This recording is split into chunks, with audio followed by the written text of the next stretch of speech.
Assalamualaikum warahmatullahi wabarakatuh. Waalaikumsalam warahmatullahi wabarakatuh. Selamat pagi Pak Taris dan Pak Rudi. Selamat pagi Pak Fazri. Gimana kondisinya? Apakah sehat hari ini? Alhamdulillah sehat Pak Fazri. Pak Fazri gimana? Sehat Pak Fazri? Mantap ya. Sehat Pak. Masih lanjut di hari keempat ini kita ya. Iya Pak. Oke, Pak Faris dan Pak Rudi, selamat pagi. Beliau ini nanti fasilitator secara bergantian akan memaparkan materi tentang modul ajar. Untuk yang pertama, sesi pertama, kita beri kesempatan Pak Faris nanti dengan materinya tentang konsep dan komponen modul ajar. Selanjutnya kita buka sesi tanya jawab dengan Pak Faris. Nah, setelah itu baru nanti kita persilakan Pak Rudi untuk memaparkan materinya tentang prinsip dan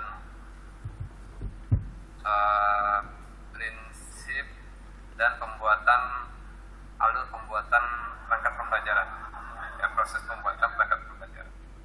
Nah, selanjutnya nanti peserta secara mandiri akan membuat perangkat pembelajaran atau modul ajar, yang mana nanti setelah selesai silahkan dikirim ke fasilitator untuk dikoreksi dan kemudian nanti dipresentasikan. Nah, begitu kegiatan kita pada pagi hari ini. Sebelum kita memulai materi paparan dari Pak Haris ya tentang konsep dan modul ajar, akan lebih baik kalau kita berdoa menurut agama dan keyakinan masing-masing supaya kegiatan pada sesi keempat di hari keempat ini diberi kelancaran sampai dengan selesai. Amin. Oke, berdoa dipersilakan.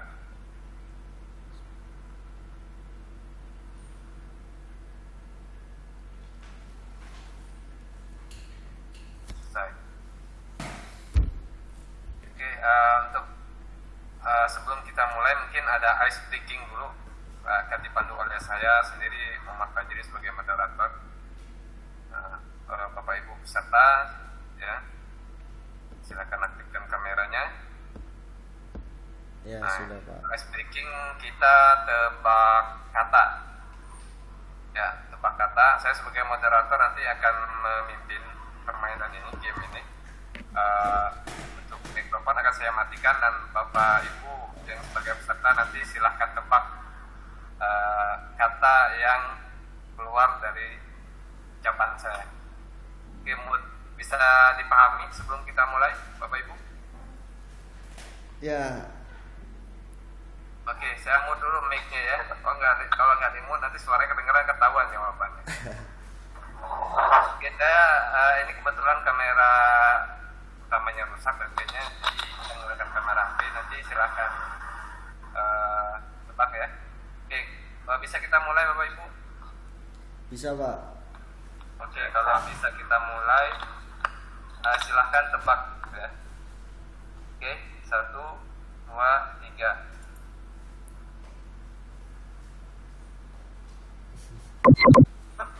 Modul ajar kayaknya. Gimana? Apakah sudah dapat jawabannya? Bisa jadi. Bisa jadi Pak Rudi. Pak Rudi, apa jawabannya Pak Rudi? Modul ajar kayaknya Pak. Modul ajar, Pak Taris, apa jawabannya? Atau Bapak Ibu yang lain apa jawabannya? Kayaknya saya idem Pak. Ikut aja Pak Rudi itu kayaknya bener ya. Wah, Pak Taris ini nggak punya pendirian ini. Ambil ini, jalan aman nih kayaknya. Oke, 100 untuk Pak Rudi. Ya, siaplah. Nah, jadi yang kata yang saya ucapkan tadi itu modul ajar. Oke, kata berikutnya.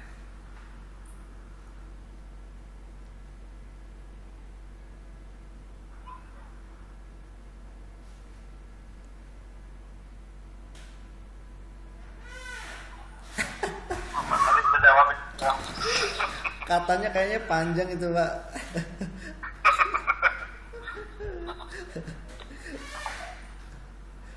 Ayo Pak Rudi, apa Pak Rudi?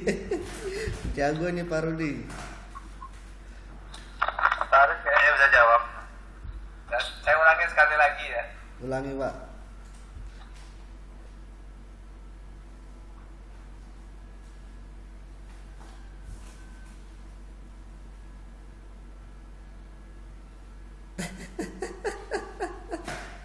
Oke, silakan ditebak, ayo. Ya, Pak Rudi, Pak Misalnya Ibu yang lain.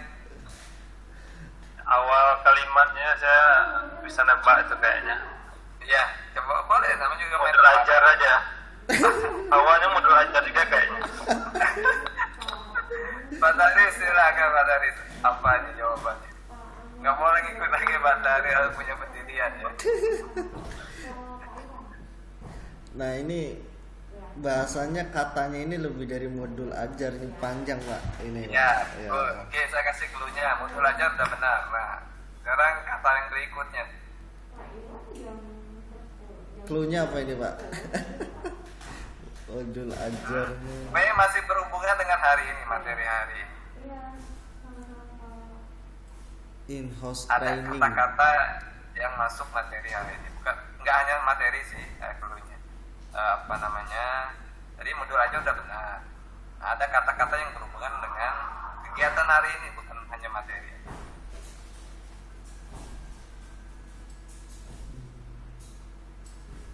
Oke, udah nyerah semuanya? Kalau sudah saya kasih tahu jawabannya.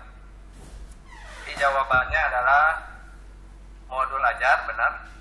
Hari keempat. Oke, gimana? Ya itu hanya sebagai penyegaran aja ya. Iya Pak. Ya, susah juga nebak ini karena mungkin kamera saya terlalu jauh ya, jadi ditambah mungkin buffering patah-patah sedikit ya Bapak Ibu, tapi nggak apa-apa lah ya. Itu mungkin ice breaking kita untuk hari ini, dan untuk pertemuan berikutnya nanti silakan bergantian Bapak Ibu sebagai peserta yang memimpin ice breaking. Oke Bapak Ibu, untuk menghemat waktu kita karena sesi kegiatan sesi asinkronos ini kita hanya diberi waktu 3 jam pelajaran ya. Maaf, 2 jam pelajaran ya. Nanti materinya pertama diisi oleh Pak Taris tentang konsep dan komponen modul ajar. Berikutnya nanti dilanjutkan oleh Pak Rudi tentang prinsip dan proses pembuatan modul ajar. Oke, tanpa memperpanjang waktu, mungkin pada Pak Faris silakan untuk memaparkan terlebih dahulu materinya tentang modul ajar. Pak Faris mungkin bisa saya bantu ya untuk menayangkan slide-nya ya. Ya, Oke, terima Bapak kasih ya. Pak Fazri atas kesempatan dan waktunya. Ya, sekarang kita akan memulai pembelajaran hari ini. Yang pertama adalah konsep pembelajaran ya. Di konsep ajar atau modul ajar. Konsep dan komponen.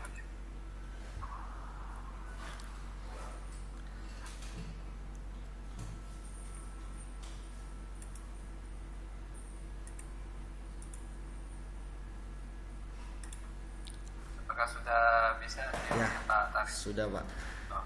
Ya, Bapak Ibu sekalian, saya akan menjelaskan tentang modul ajar. Nah, ya lanjut Pak.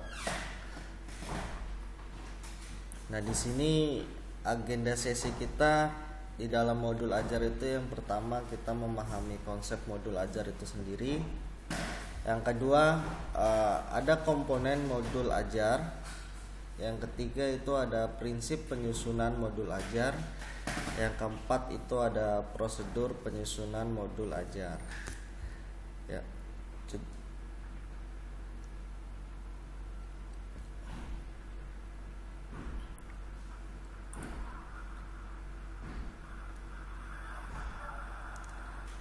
Ya, lanjut Pak. Nah, di sini konsep modul ajar itu sendiri adalah sejumlah alat atau sarana media, metode petunjuk, dan pedoman yang dirancang secara sistematis dan menarik. Nah, modul ajar merupakan implementasi dari alur tujuan pembelajaran yang dikembangkan dari capaian pembelajaran dengan profil pembelajar Pancasila. Nah, di samping ini ada gambar bahwa di dalam modul ajar itu terdapat ada alur tujuan pembelajaran, ada capaian pembelajaran, dan yang paling inti itu ada profil pelajar Pancasila. Nah, modul ajar ini disusun sesuai dengan fase atau tahapan perkembangan peserta didik. Nah, di sini mempertimbangkan apa yang akan dipelajari dengan tujuan pembelajaran dan berbasis perkembangan jangka panjang. Nah, guru perlu memahami konsep mengenai modul ajar agar proses pembelajaran lebih menarik dan bermakna. Nah, apa sih komponen modul ajar itu? Nah, di sini komponen modul ajar itu yang pertama adalah informasi umum. Yang kedua ini ada komponen intinya.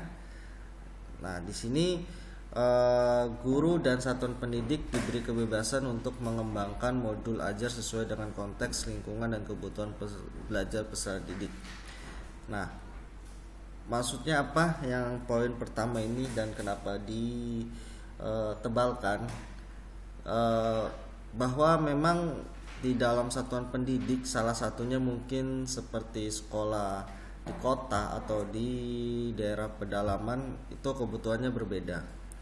Anggap saja seperti ketika sekolah saya di SMK 15 Kota Bekasi dan sekolah Pak Fajri, pasti dalam mengembangkan modul ajar ini kita menyesuaikan dengan konteks lingkungannya dan kebutuhannya. Jadi ada sedikit perbedaan. Nah, itu yang harus dipahami. Jadi tidak bisa menyamaratakan bahwa bisa digunakan di semua sekolah atau satuan pendidik. Jadi modul ajar dilengkapi dengan komponen yang menjadi dasar dalam proses penyusunan. Komponen modul ajar dalam panduan dibutuhkan untuk kelengkapan persiapan pembelajaran. Komponen modul ajar bisa ditambah sesuai dengan mata pelajaran dan kebutuhan. Jadi di dalam membuat komponen modul ajar ini, informasi umum itu terdapat di identitas sekolah, kompetensi awal, profil pelajar Pancasila, dan di situ ada target peserta didik. Nah, nanti ada formatnya untuk komponen modul ajar ini sendiri. Nah, di dalam komponen inti itu terdapat tujuan pembelajaran, terus pembelajaran bermakna, pertanyaan, sampai persiapan dan pengayaan. Nah, di lampiran itu ada lembar kerja peserta didik, bahan guru dan peserta didik, glosarium, daftar pustaka. Nah, itu nanti bisa di share untuk formatnya. Ya, lanjut Pak. Nah, di sini komponen modul ajar. Nah, tadi sudah dijelaskan ya informasi umum itu apa. Nah, itu tentang identitas modul. Jadi di dalam informasi umum itu terdapat nama penyusun, institusi, dan tahun disusunnya modul ajar. Nah, yang kedua itu ada jenjang sekolah. Nah, kalau kita kan jenjang sekolahnya itu tingkatnya SMA, SMK. Terus kelas, alokasi waktu, penentuan alokasi waktu yang digunakan dan alokasi waktu sesuai dengan jam pelajaran. Mungkin mirip persis ketika Bapak Ibu sebelum mengajar itu pasti membuat namanya RPP. Nah, kurang lebih kalau saya lihat seperti RPP. Nah, lanjut Pak.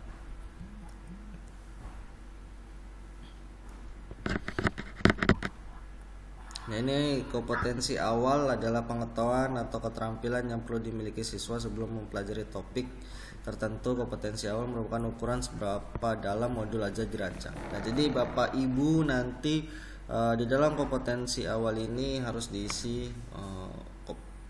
apa yang menjadi tolak ukur modul ajar ini dirancang.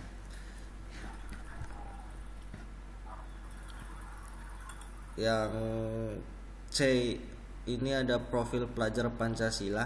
Nah, ini merupakan tujuan akhir dari suatu kegiatan pembelajaran yang berkaitan dengan erat pembentukan karakter peserta didik.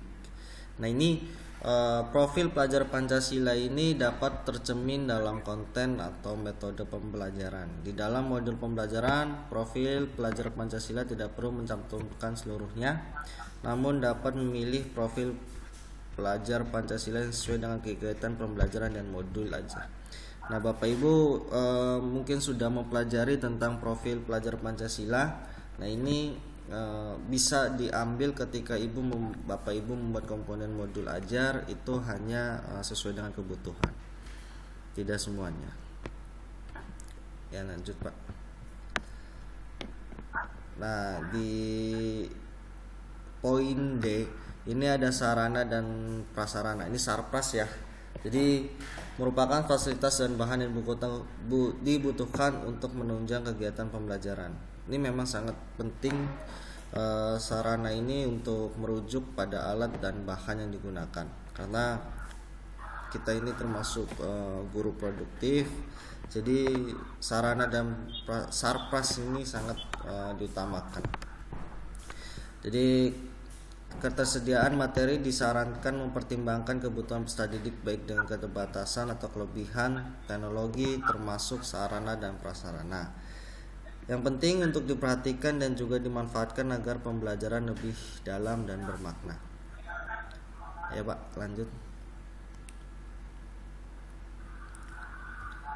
Nah, poin E ini ada target peserta didik. Jadi Bapak Ibu bisa nanti di poin E-nya itu diisi peserta didik ini menjadi target, yaitu peserta didik reguler, tipikal yang umum, tidak ada kesulitan dalam mencerna dan memahami materi ajar.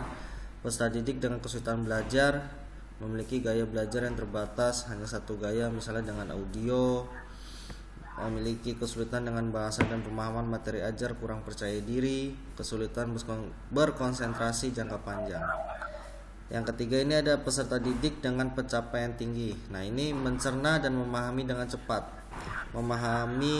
mampu mencapai keterampilan berpikir aras tinggi atau HOTS, dan memiliki keterampilan memimpin. Nah, ini di dalam satu kelas pasti berbeda-beda. Poin F ini ada model pembelajaran. Nah, di sini merupakan model atau kerangka pembelajaran yang memberikan gambaran sistematis pelaksanaan pembelajaran. Dapat berubah modul pembelajaran tatap muka, pembelajaran jarak jauh, atau yang sekarang kita lagi jalankan ini adalah PJJ atau daring, dan ada juga PJJ luring, dan yang terakhir itu ada blended learning. Nah, terus di poin modul ajar ini ada yang tadi adalah komponen inti. Komponen inti ini poin A kita isi dengan tujuan pembelajaran. Nah, di sini tujuan pembelajaran harus mencerminkan hal-hal penting dari pembelajaran dan harus bisa diuji dengan berbagai bentuk asesmen. Nah, tujuan pembelajaran menentukan kegiatan belajar, sumber daya yang digunakan, kesesuaian dengan keberagaman murid dan metode asesmen yang digunakan. Nah, tujuan pembelajaran bisa dari berbagai bentuk. Yang pertama itu berupa fakta dan informasi, prosedural, pemahaman konseptual, pemikiran, penalaran keterampilan, kolaboratif, dan strategi komunikasi. Nah, di poin B ini ada pemahaman bermakna. Nah, pemahaman bermakna ini biasanya informasi tentang manfaat yang akan peserta didik peroleh. Nah, di sini Bapak Ibu bisa mengisi contoh kalimatnya seperti yang di bawah ini ada manusia berorganisasi untuk memecahkan masalah dan mencapai satu tujuan. Contoh yang kedua ini ada makhluk hidup beradaptasi dengan perubahan habitat. Itu adalah contohnya. Nah, poin ketiga ini atau C, pertanyaan pemantik. Nah, di dalam modul ajar komponen inti ini sangat penting adanya pertanyaan pemantik. Kenapa? Menumbuhkan rasa ingin tahu dan kemampuan berpikir kritis pada peserta didik gitu. Pertanyaan pemantik ini membantu siswa untuk memperoleh pemahaman bermakna sesuai dengan tujuan pembelajaran. Nah, contoh pada pembelajaran menulis cerpen, guru dapat mendorong pertanyaan pemantik sebagai berikut. Nah, ini contohnya. Apa yang membuat cerpen menarik untuk dibaca? Jika kamu diminta untuk membuat akhir cerita yang berbeda, apa yang akan kamu usulkan? Nah, ini adalah salah satu contohnya. Oke, yang kedua ini poin D-nya kegiatan pembelajaran. Nah, ini di sini urutan kegiatan pembelajaran inti dalam bentuk langkah-langkah kegiatan pembelajaran yang dituangkan secara konkret, disertakan opsi atau pembelajaran alternatif dan langkah untuk menyelesaikan dengan kebutuhan belajar siswa. Nah, ini langkah pembelajaran ditulis secara beruntut sesuai dengan durasi waktu yang direncanakan. Nah, ini meliputi 3 tahap, ini pendahuluan, inti, dan penutup berbasis metode pembelajaran aktif. Nah, yang asesmen ini digunakan untuk mengukur capaian. Nah, pembelajaran di akhir kegiatan itu biasanya kriteria pencapaian harus ditentukan dengan jelas sesuai dengan tujuan pembelajaran yang ditetapkan. Nah, jenis asesmen itu ada 3. Ini di sini ada asesmen sebelum pembelajaran. Ini disebut dengan diagnostik. Nah, ada asesmen selama proses pembelajaran, ini namanya formatif. Asesmen pada akhir proses pembelajaran, ini adalah sumatif. Nah, bentuk asesmen biasa digunakan. Yang pertama ini ada sikap. Profil pelajar Pancasila dapat berupa observasi, penilaian diri, penilaian teman sebaya, dan anekdotal. Nah, ini untuk performa itu ada presentasi, drama, pameran hasil karya, jurnal, dan sebagainya. Untuk yang tertulis itu ada tes objektif atau esai, pilihan ganda, isian, jawaban singkat, benar atau salah. Nah, yang terakhir ini ada pengayaan dan remedial. Nah, ini pengayaan adalah kegiatan pembelajaran yang diberikan pada peserta didik dengan capaian tinggi agar mereka dapat mengembangkan potensi secara optimal. Nah, kalau remedial diberikan kepada peserta didik yang membutuhkan bimbingan untuk memahami materi atau pembelajaran mengulang saat merancang kegiatan pengayaan. Perlu diperhatikan diferensiasi, contohnya lembar belajar kegiatan yang berbeda dengan kelas. Nah, di sini ada lembar kerja peserta didik. Ini untuk peserta didiknya, bukan untuk guru. Nah, ini dapat diperbanyak sesuai dengan kebutuhan. Terus yang B-nya ini kalau di lampiran ini ada bahan bacaan guru dan peserta didik. Nah, ini biasanya digunakan sebagai pemantik sebelum kegiatan dimulai untuk memperdalam pemahaman materi di saat atau akhir kegiatan pembelajaran. Nah, ini ada glosarium. Ini glosarium itu kumpulan istilah-istilah dalam secara alfabetik. Nah, ini biasanya sering kita lihat di buku-buku, itu ada glosarium.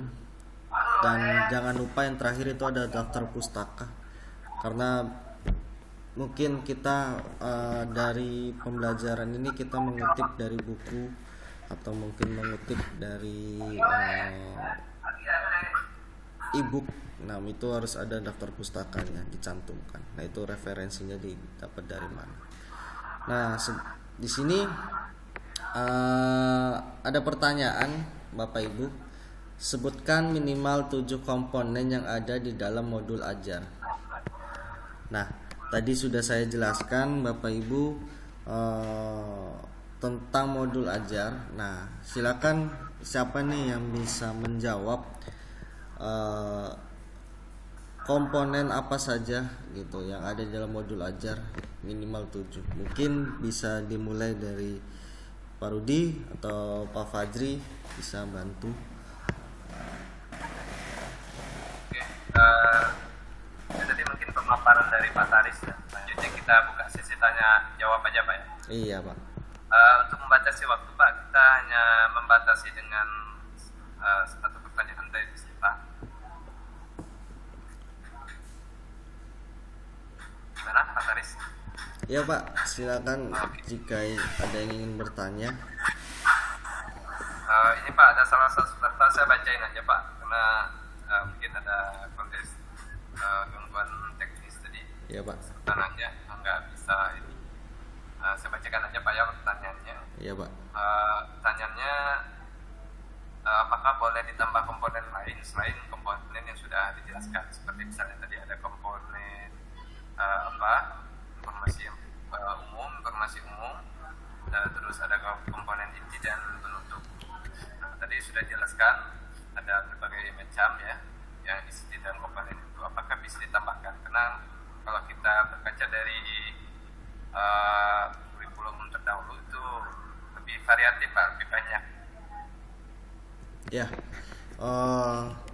Terima kasih Pak Fajri untuk pertanyaannya ya. Ya memang balik lagi untuk masalah komponen ini kan sudah ditentukan ya dari Kemendikbud gitu. Cuman untuk komponen ini digarisbawahi atau mungkin di bold gitu ya. Poin pertama itu di dalam membuat komponen ini guru dan satuan pendidik diberi kebebasan, ditekankan lagi Pak, untuk mengembangkan modul ajar ini sesuai dengan konteks lingkungan dan kebutuhan belajar peserta didik gitu. Jadi untuk komponen modul ajar ini tidak ada tekanan gitu Pak, atau mungkin tadi yang kan pertanyaannya kan harus terpaku gitu ya Pak ya. Nah, di sini sudah dijelaskan bahwa sekolah atau satuan pendidik atau guru itu diberi kebebasan untuk mengembangkan modul ajar ini sesuai dengan konteks lingkungan dan kebutuhan. Ya mungkin dari situ sudah terjawab Pak. Oke, terima kasih Pak Taris atas jawabannya. Saya rasa cukup mengingat materi kita sudah memasuki sesi yang kedua. Nanti kalau masih ada pertanyaan berikutnya nanti silakan tulis di kolom chat. Saya sebagai moderator akan mengakomodir, nanti akan dijawab oleh fasilitator di lain kesempatan. Ya. Gitu Pak ya? Ya Pak. Oke, mungkin sekian presentasi dari Pak Taris untuk materi tentang konsep dan modul ajar, komponen modul ajar.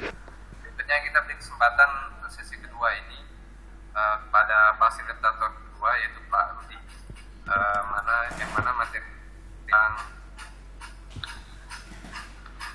prinsip penyusunan modul ajar dan prosedur penyusunan modul ajar. Kepada Pak Rudi saya persilakan. Baik, terima kasih kepada moderator Pak Fajri yang telah memberikan kesempatan bagi saya untuk menampilkan presentasi yang kedua, materi yang kedua yaitu tentang prosedur penyusunan modul ajar.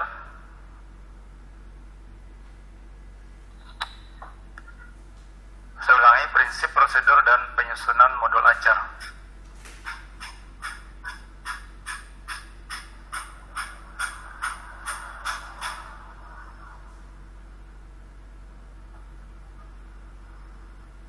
Silakan lanjut Pak Rudi.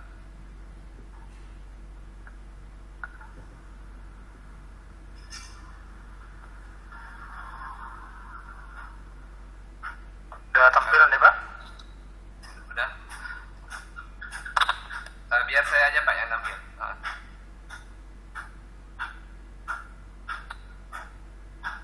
Kayak Pak Taris tadi. Biar saya bantu menampilkan slide. Oke.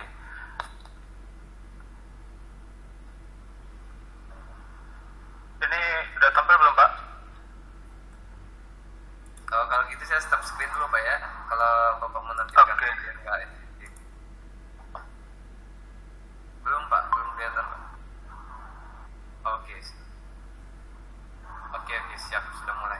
Silakan Pak Rudi. Baik, saya akan menjelaskan tentang prinsip, prosedur dan penyusunan modul ajar. Tujuan kita pembelajarannya adalah peserta dapat memahami prinsip dan proses pembuatan modul ajar. Prinsip pengembangan modul ajar. Pendekatan melalui tahap perkembangan ini memperhitungkan yang pertama, karakteristik, kompetensi, dan minat peserta didik di setiap fase. Yang kedua, perbedaan tingkat pemahaman dan variasi jarak atau gap antar tingkat kompetensi yang bisa terjadi di setiap fase. Yang ketiga, melihat dari sudut pandang pelajar bahwa setiap peserta didik itu unik. Yang keempat, bahwa belajar harus berimbang antara intelektual, sosial, dan personal, dan semua hal tersebut adalah penting dan saling berhubungan. Yang kelima, tingkat kematangan setiap peserta didik tergantung dari tahap perkembangan yang dilalui oleh seorang peserta didik dan merupakan dampak dari pengalaman sebelumnya.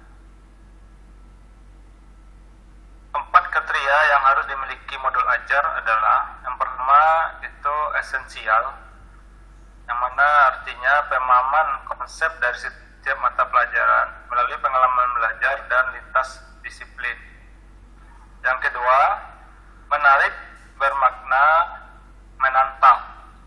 Artinya, menumbuhkan minat untuk belajar dan melibatkan peserta didik secara aktif dalam proses belajar, berhubungan dengan pengetahuan dan pengalaman yang dimiliki sebelumnya, sehingga tidak terlalu kompleks, namun juga tidak terlalu mudah untuk tahap usianya. Yang ketiga, relevan dan kontekstual. Artinya, berhubungan dengan pengetahuan dan pengalaman yang dimiliki sebelumnya, dan sesuai dengan konteks di waktu dan tempat peserta didik berada. Yang keempat, berkesinambungan, yaitu keterkaitan alur kegiatan pembelajaran sesuai dengan fase belajar peserta didik. Selanjutnya, prosedur penyusunan modul ajar.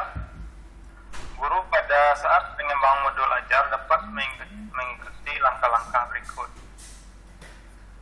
Langkah pertama adalah analisis kondisi dan kebutuhan guru, peserta didik, serta satuan pendidikan. Artinya, guru perlu mengetahui kondisi dan kebutuhan peserta didik berdasarkan latar belakang serta sarana dan prasarana di sekolah. Pengembangan modul ajar disesuaikan dengan kemampuan dan kreativitas guru. Yang kedua, identifikasi dan tentukan dimensi profil pelajar Pancasila. Artinya, guru memilih dimensi profil pelajar Pancasila yang paling memungkinkan untuk dikembangkan dalam proses pembelajaran. Yang ketiga, tentukan alur tujuan pembelajaran yang akan dikembangkan menjadi modul ajar. Guru dapat memilih ATP hasil pengembangan sekolah atau mengacu pada ATP yang ada. Yang keempat, susun modul ajar berdasarkan komponen yang tersedia. Selain komponen inti, guru dapat memilih komponen sesuai dengan kebutuhan pembelajaran. Selanjutnya yang kelima, pelaksanaan pembelajaran. Guru melakukan kegiatan pembelajaran sesuai dengan modul ajar yang telah disusun. Dan prosedur yang keenam adalah evaluasi dan tindak lanjut. lanjut. Jadi setelah melakukan pembelajaran, guru mengevaluasi efektivitas modul ajar dan tindak lanjut untuk pembelajaran berikutnya. Hal yang didapatkan di tahap 6, evaluasi dan tindak lanjut, digunakan untuk tahap analisis kondisi dan kebutuhan.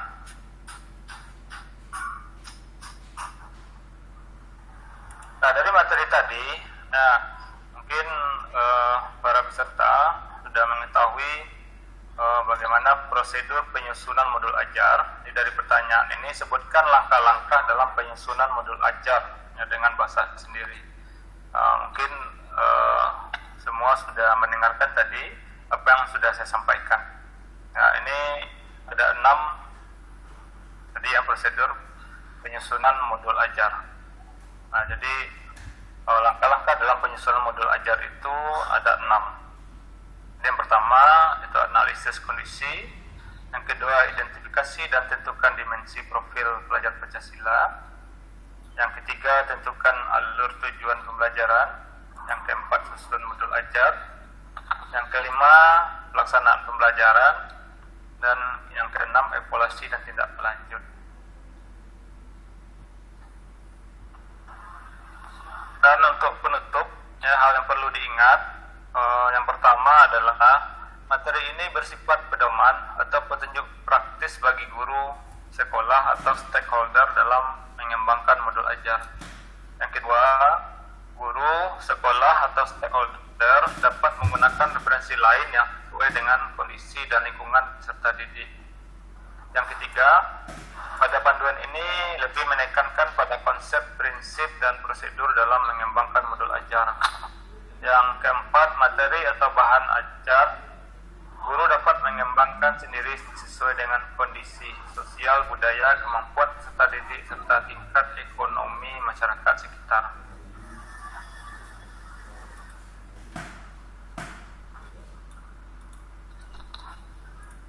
Demikianlah presentasi dari saya, itu tentang prinsip, prosedur, dan penyusunan modul ajar. Dikembalikan kepada moderator. Oke, terima kasih Pak Rudi atas paparan materinya. Berikutnya kita buka sesi tanya jawab kepada peserta. Nah, ini saya bacakan juga Pak pertanyaan dari peserta, karena kita batasi mengingat waktu Pak. Pertanyaannya mungkin bisa diberikan contohnya Pak, misalnya format modul ajarnya seperti apa. Bisa saya bantu Pak untuk menampilkannya? Ya, silakan Pak. Oke.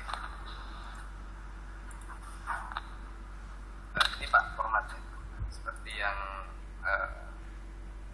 konsep dan prinsip sudah Bapak jelaskan tadi. Di bentuk implementasi formatnya nanti seperti ini. Nah, bisa saya bantu Pak ya untuk ini ya? Oh ya, boleh Pak. Silakan. Modul ajar ini di-share di aplikasi LMS-nya. Silakan Bapak Ibu peserta melihat, dan ini silakan nanti disesuaikan dengan kondisi sekolah Bapak Ibu masing-masing. Nah, tadi di konsep dan komponen pembelajaran tadi ada informasi umum ya, yang terdiri dari identitas modul, kompetensi awal, profil pelajar Pancasila, sartras, yang target peserta didik, model pembelajaran. Nah, ini nanti bisa ditambahkan pendekatan. Nah, komponen inti tadi ada tujuan pembelajaran, pemahaman dan makna, pertanyaan pemantik. Maaf, sebelumnya belum saya share screen ya. Kita tunggu dulu ya.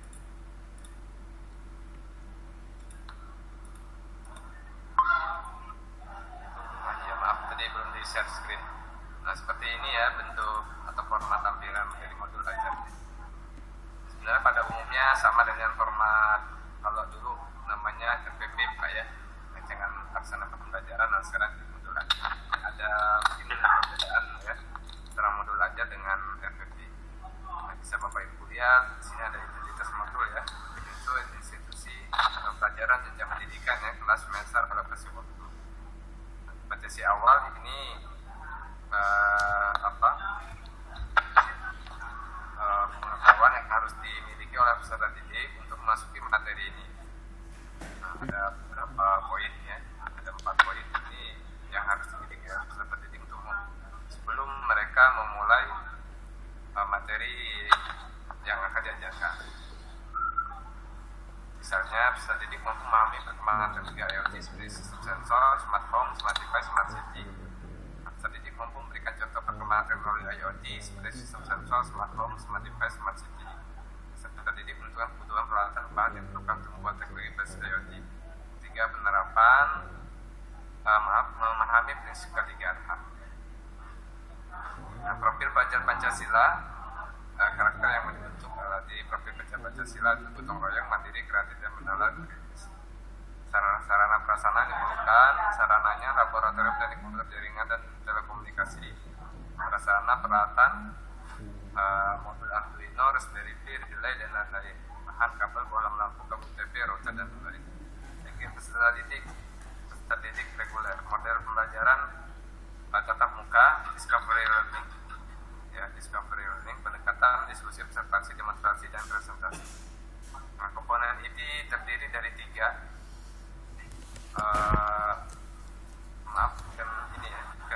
ada 5, ada 6. Yang pertama, tujuan pembelajaran. Tujuan pembelajaran didik memahami proses rakit dan komponen teknologi IoT smart home, kendali jarak jauh perangkat elektronik. Peserta didik mampu merakit komponen teknologi IoT smart home, kendali jarak jauh perangkat elektronik sesuai dengan SOP. Peserta didik menerapkan prinsip K3RH ketika merakit komponen teknologi IoT smart home, kendali jarak jauh perangkat elektronik. Nah, berikutnya pemahaman bermakna. Nah, ini mungkin perbedaan dengan perangkat ajar PP kurikulum sebelumnya. Nah, di sini ditambahkan pemahaman bermakna seperti manusia selalu berinovasi untuk membuat teknologi yang bermanfaat guna mendukung kebutuhan pekerjaan sehari-hari. Ada pertanyaan pemantik juga. Mengapa teknologi smart home sudah menjadi kebutuhan di masa sekarang? Nah, kegiatan pembelajaran ya dimulai dengan pendahuluan 30 menit, biasanya kena discovery learning, biasanya ya menyapa peserta didik dalam mengucapkan salam, meminta agar peserta didik memimpin doa, mempersiapkan mengisi peserta didik, memberikan asesmen diagnostik untuk pelajar yang terdiri dari 2 orang anak kelompok untuk menjelaskan tujuan pembelajaran. Ini kegiatan inti 5 jam. Guru menjelaskan standar operasional prosedur perakitan perangkat teknologi smart home, kendali jarak jauh perangkat elektronik. Guru mempraktikkan perakitan perangkat teknologi smart home, kendali jarak jauh perangkat elektronik. Tadi mencoba secara mandiri. Nah, ini mungkin berkelompok mempraktikkan perakitan perangkat teknologi smart home, kendali jarak jauh perangkat elektronik. Di sini karakter Pancasila yang ingin dibentuk itu gotong royong. Nah, guru melakukan asesmen formatif dan sumatif untuk mengungkap pengetahuan dan keterampilan peserta didik. Menutup, guru dan peserta didik mengevaluasi proses kegiatan pembelajaran. Guru mengakhiri kegiatan pembelajaran dengan merefleksi proses kegiatan pembelajaran. Guru menindaklanjuti hasil evaluasi dan refleksi proses kegiatan pembelajaran. Asesmen itu ada 3, diagnostik, asesmen diagnostik, asesmen formatif, dan asesmen sumatif. Nah, asesmen diagnostik itu terbagi menjadi 2, yang pertama non kognitif, yang kedua non kognitif berisi pertanyaan seperti bagaimana perasaan Anda ketika mendengar kata IoT, bagaimana reaksi Anda setelah menonton video tentang proyek IoT, gaya belajar apa yang dipilih untuk mempelajari materi hari ini, visual, auditori, yang kinestetik. Nah, yang berhubungan dengan kognitifnya, jelaskan yang Anda ketahui tentang IoT, khususnya teknologi smart home. Saya berikan contohnya. Apakah Anda bisa melakukan tracking kepada smart home dari jarak jauh hanya dengan melihat tayangan video? Nah, berikutnya pertanyaan formatif dan sumatif itu terlampir, asesmen sikap terlampir, asesmen performa terlampir, asesmen tertulis terlampir. Nah, pertanyaan dari remedial. Peserta didik diberikan pengayaan apabila masuk dalam kategori cukup kompeten dan kompeten. Nah, ini tugas pengayaannya adalah mengulangi kembali proses perakitan per kelompok. Jadi disuruh coba sekali lagi untuk melakukan perakitan. Kedua, apabila peserta didik belum mencapai kompetensi, bisa dikatakan remedial. Peserta didik tersebut harus mulai proses perakitan, jadi bukan per kelompok per individu dengan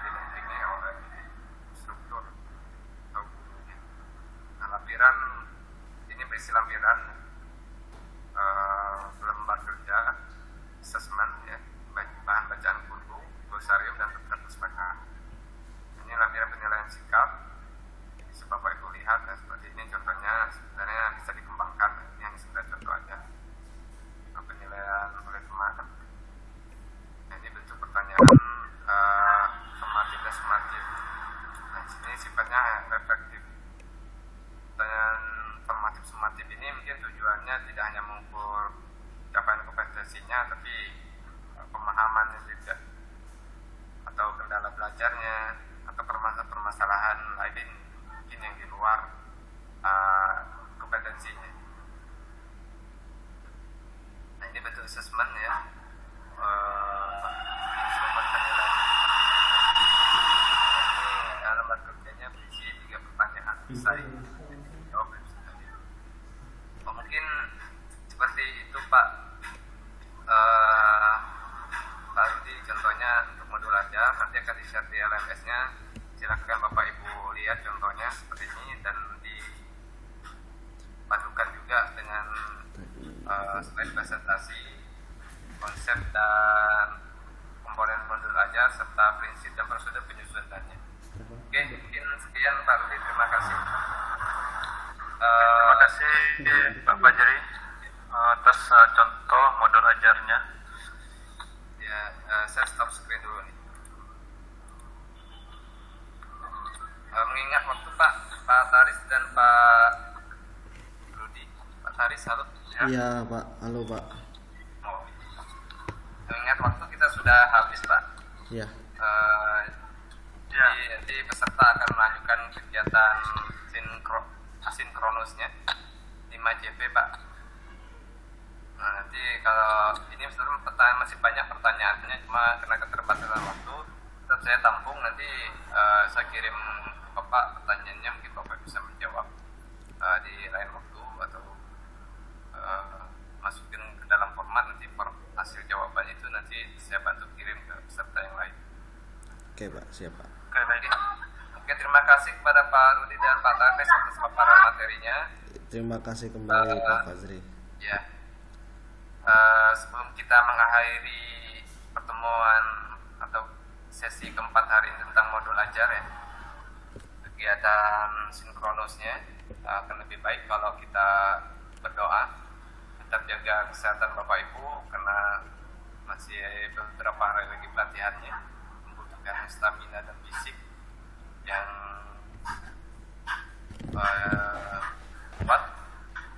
Ya, jangan sampai Bapak Ibu merasa sakit, ya, tetap jaga kondisi sehingga kita bisa mengikuti host training ini dari hari pertama sampai dengan selesai. Oke, saya sebagai moderator mengucapkan terima kasih kepada Bapak Ibu atas partisipasinya untuk hari ini. Sebelum kita menutup kegiatan ini, akankah lebih baik kalau kita berdoa menurut agama dan keyakinan masing-masing. Berdoa dipersilakan.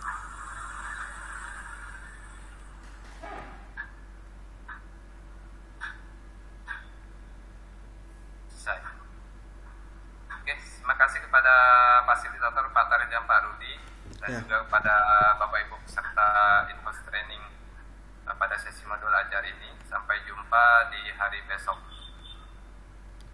Ya, sampai jumpa juga Pak Fajri. Saya ucapkan wassalamualaikum warahmatullahi wabarakatuh. Waalaikumsalam warahmatullahi wabarakatuh.